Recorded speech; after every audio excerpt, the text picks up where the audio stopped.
Muy buenas, mi nombre es Owen Alberto Ramírez Vega y en el día de hoy voy a hablar sobre hipotensión ortostática. Esta información proviene de un artículo que la profesora me recomendó. Entonces, como concepto, es según el Comité de Consenso de Sociedad Americana de Enfermedades Autonómicas y la Academia Americana de Neurología, definen que la hipotensión ortostática es una caída de la presión arterial sistólica mayor o igual a 20 milímetros de mercurio, o de la presión arterial diastólica mayor o igual a 10 milímetros de mercurio, que ocurre en los 3 minutos posteriores al pasar de una posición supina, a una posición erguida. Resulta que otros autores, digamos que difieren en cuanto a concepto. Por ejemplo, hay autores que proponen que, o sea, que solamente tienen en cuenta la presión arterial sistólica, dejando la presión arterial diastólica de lado. Otros pues reducen el tiempo de observación de 3 minutos a 1 minuto. Hay autores que se apartan bastante de la definición que mencionaba anteriormente y utilizan el descenso de la presión arterial previa del paciente, bien en un 5% o más en un 10%, al pasar de cúbito supino a una posición de pies. También utilizan cualquier disminución de la presión arterial que se acompañe de síntomas, así como cualquier presión arterial sistólica en bipedestación menos de 95 milímetros de mercurio. Pero entonces el concepto más aceptado fue el que les mencioné ahorita mismo. En cuanto a la epidemiología, resulta que los estudios demuestran que la prevalencia está entre 4 al 33% de la población anciana. Sin embargo, cuando se corre una enfermedad, digamos, acompañada, como por ejemplo en ancianos hipertensos, dicen que se encontró que hay una prevalencia del 14,6%. En pacientes diabéticos se ha observado que la prevalencia puede llegar al 19%, aunque la mayor prevalencia de hipotensión ortostática es la observada en los enfermos de Parkinson, con el 60% de estos pacientes.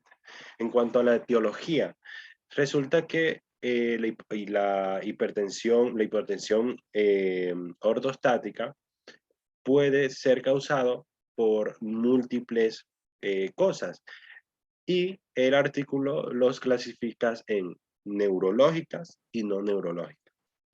En cuanto a las neurológicas, son la consecuencia de un fallo del reflejo vasomotor simpático, que normalmente pues compensan la caída de la presión arterial al adquirir una bipedestación. Dentro de esta clasificación neurológica se pueden dividir en primarias y secundarias. Las primarias, entonces, destaca un síndrome llamado síndrome de Bradbury y Eggleston, o fallo autónomo puro. Esta fue descrita en 1925, pues, por los señores Bradbury y Eggleston, y se trata pues, de una enfermedad idiopática que, digamos, en la que existe una degeneración selectiva a nivel del sistema vegetativo, con preservación de todas las demás funciones neurológicas. En 1960 se describe el síndrome de Shay-Drager, pero digamos que esta denominación pues cae en desuso. En cuanto a la hipotensión ortostática neurológica primaria, podía estar ligada a una mutación del genoma mitocondrial ubicado en el brazo largo del cromosoma 16. Y como causa secundaria, en cuanto a las neurológicas. Entonces, la más importante, digamos que es la diabetes, pues por su consecuencia en, en generar disfunción vegetativa en los adultos. Entonces, la incidencia de diabético con síntomas clínicos de difusión vegetativa es de un 40% en pacientes que tengan 10 o más años de evolución, siendo pues la alteración parasimpática la más precoz en estos casos. Aquí pues el artículo nos menciona o nos resume estas causas neurológicas y en cuanto a primarias y secundarias, que bueno, no, en cuanto a las secundarias, pues también nos ilustra de alguna forma los sitios donde habría una afección. En cuanto a las no neurológicas, el mecanismo más frecuente de producción de esta enfermedad es la reducción del volumen intravascular. Se ha descrito que ciertos pacientes de ámbito asténico y pobre desarrollo muscular presentan hipotensión ortostática, probablemente debido a la disminución del retorno venoso consecutivo a una acción de bombeo muscular inadecuada. Entonces ya esto vendría siendo como una falla mecánica del corazón, de músculos que están interviniendo en el retorno venoso, como la bomba muscular de las piernas. Pero bueno, una forma especial de hipotensión ortostática es la del embarazo. Lo que pasa es que durante este periodo el volumen plasmático está aumentado. Sin embargo, pruebas ortostáticas realizadas a lo largo del mismo han demostrado que un incremento anormal de la caída tensional, digamos, se le atribuye en los periodos del quinto al octavo mes. Dentro de las causas no neurológicas, por su gran importancia, la hipotensión ortostática producida por fármacos también es importante. Y resulta que hay varios tipos de fármacos que más adelante, creo que la siguiente diapositiva, les ilustra, les resume los fármacos que tienen esta posible acción, ya sea como una consecuencia directa o algo secundario. Y en general se puede encontrar a tres tipos de medicamentos: los que disminuyen el volumen sanguíneo, como los diuréticos; los que producen vasodilatación, los nitritos; o interferencia con los reflejos barroreceptores, como los antidepresivos, los sedantes. Entonces aquí el artículo nos muestra estas tablas en donde lo mismo, lo resume lo que dije anteriormente. En cuanto a la fisiopatología, cuando un adulto sano se incorpora de una posición supina a una posición erguida, alrededor de 500 y 700 mililitros de sangre quedan acumuladas en la circulación venosa de las extremidades inferiores, así como en la circulación esplácnica y pulmonar.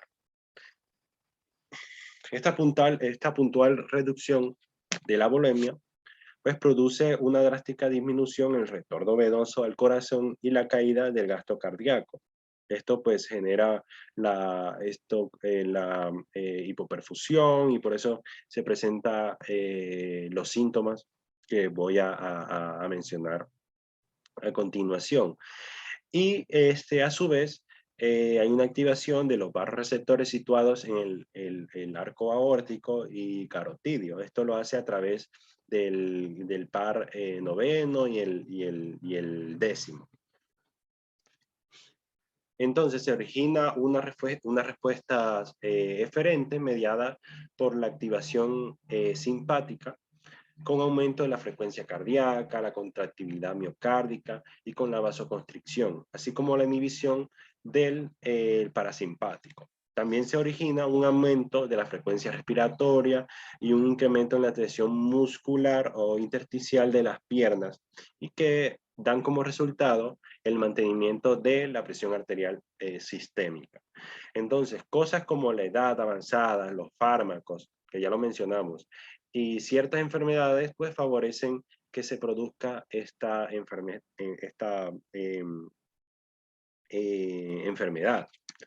Entonces aquí el artículo nos menciona esos fármacos, y nos habla sobre esos cambios fisiopatológicos del anciano, en donde, bueno, podemos encontrar cambios neurológicos, vegetativos, y bueno, un resumen de los fármacos y problemas vasculares. En cuanto al diagnóstico, se puede presentar síntomas o no se puede presentar síntomas. Los pacientes ancianos diagnosticados con hipotensión ortostática puede oscilar entre el 12 y el 20%. El diagnóstico etiológico no siempre es fácil, siendo el objetivo más importante diferenciar entre lo neurológico y lo no neurológico, es decir, saber si existe o no una disfunción del sistema nervioso vegetativo.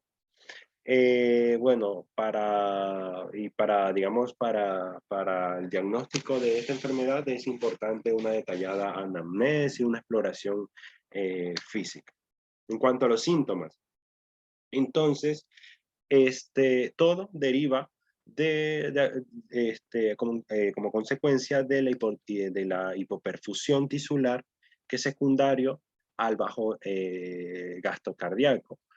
Esto va a generar una serie de síntomas como son el mareo, la inestabilidad, el vértigo posicional, caídas, marcha vacilante, inseguridad, pérdida de la conciencia, taquicardia, etcétera, etcétera.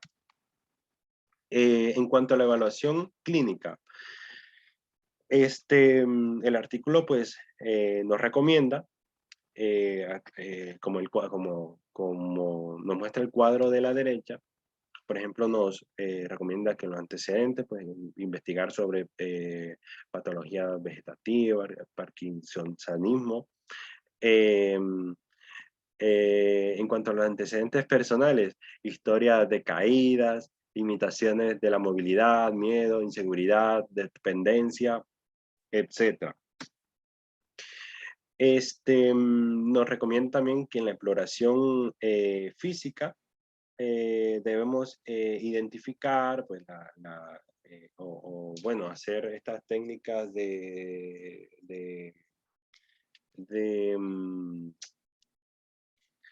estas técnicas de medición de la tensión arterial en decúbito, en bipedestación, que más adelante, pues, el artículo nos, eh, nos recomienda hacer.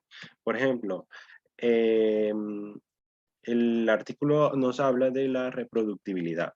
¿Qué es esto? Se refiere, pues, al hecho de poder, de que cuando se plantea algo en un estudio, se pueda replicar de cierta manera. Y resulta que un trabajo del señor Ward nos menciona que a veces pueden variar los síntomas y eso sea difícil de diagnosticar. Por eso es importante realizar, bueno, nos habla, por ejemplo, de unos porcentajes que, por ejemplo, en los que se consiguieron cambios de la presión arterial, eh, hubo un porcentaje de pacientes, el 67%, digamos que pudo encontrarse esto, mientras que esto pudo aumentar en pacientes o individuos, sí, que aumenta el 79% en individuos en las que las pruebas de la función vegetativa resultaron anormales. Los pacientes con pruebas vegetativas normales, digamos que la reproductividad bajó a un 57%. Entonces hay que tener mucho en cuenta los síntomas y que esto puede variar dependiendo del paciente. En cuanto a los métodos de medición, pues el artículo pues, nos recomienda utilizar, digamos, lo mencionas que el mecanismo estándar de medición pues es la utilización de tensiómetro, de mercurio y combinar el método auscultatorio de Korokov. Entonces nos recomienda utilizar,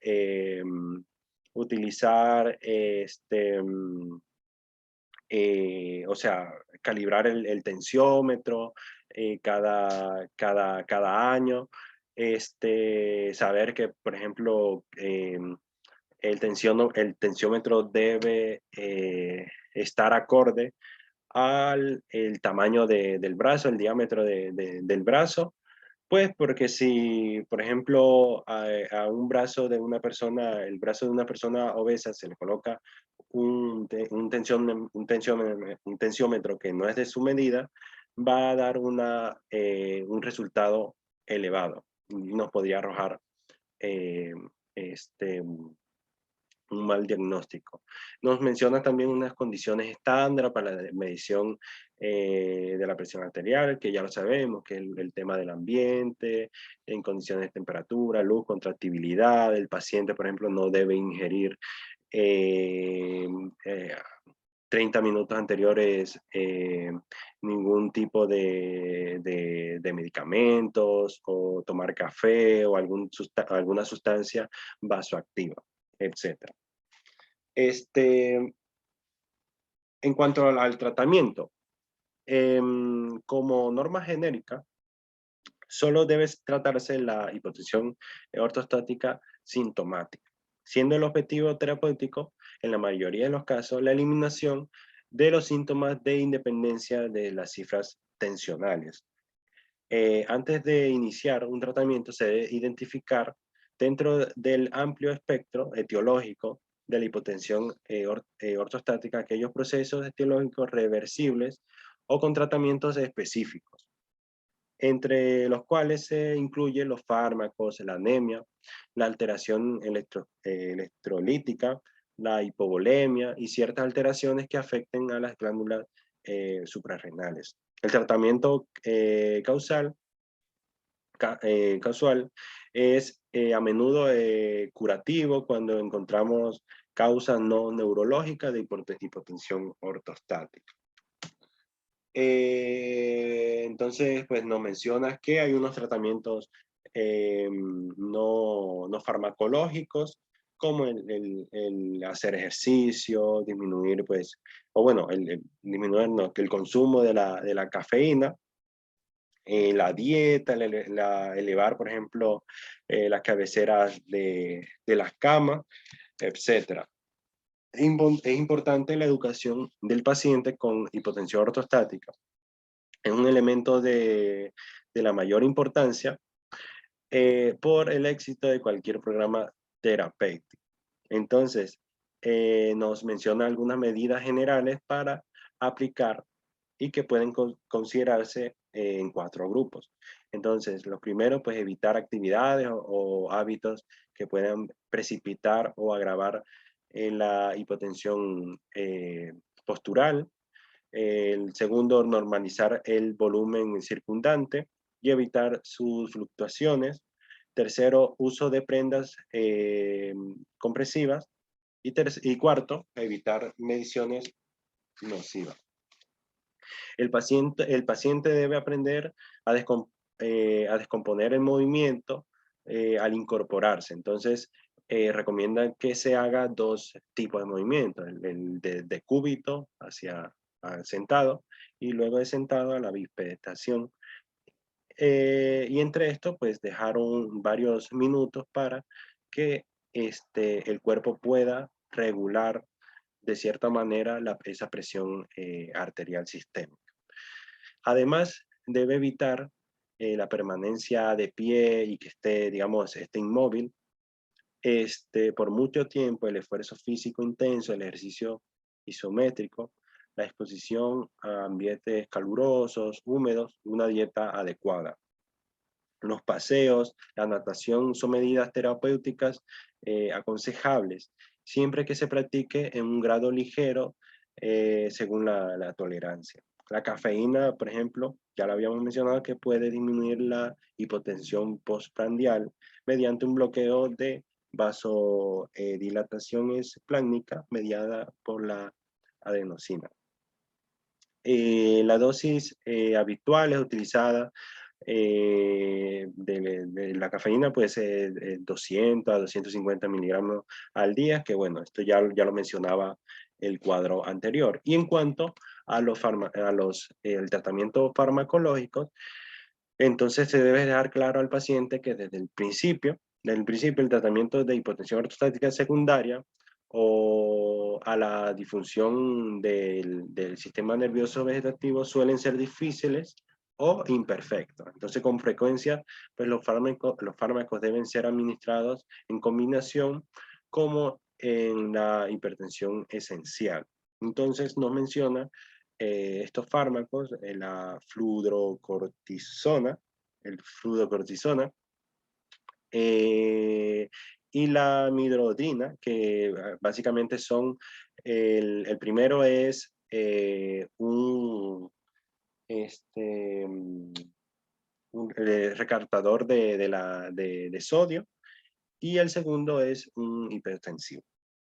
Sí, muchas gracias.